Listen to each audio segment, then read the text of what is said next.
Казка за щасливого худобняка і нещасливого пана. Жився раз бідний чоловік.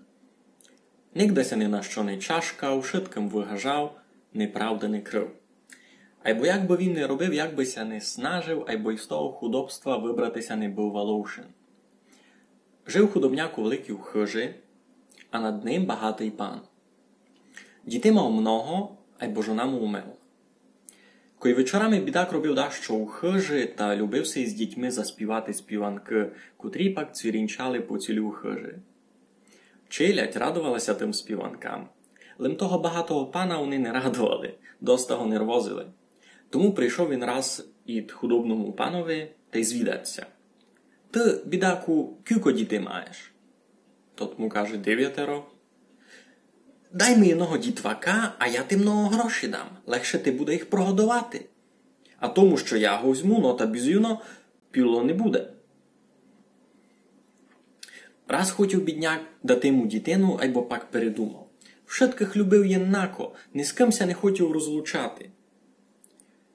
Одного любив за уносливість у роботі, другого за веселий норов, третього за шиковність, четвертого за то, що співав файно, та й 9 за то, що уріс без матері. Пакся я вдома звідати, ож може бидако сам хотів піти й панове. На колачі, на другое май доброє, айбо нитко не мав дяку пущати домівство.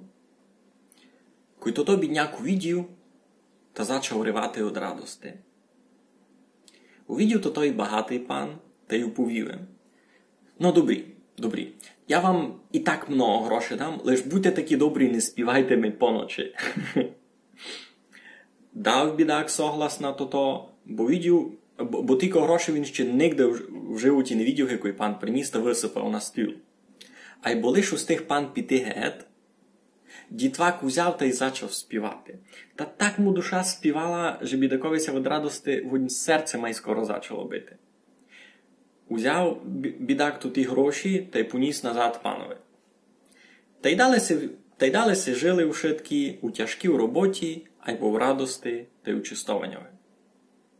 На сьому, кажуть, сікониць, пес забився у горниць.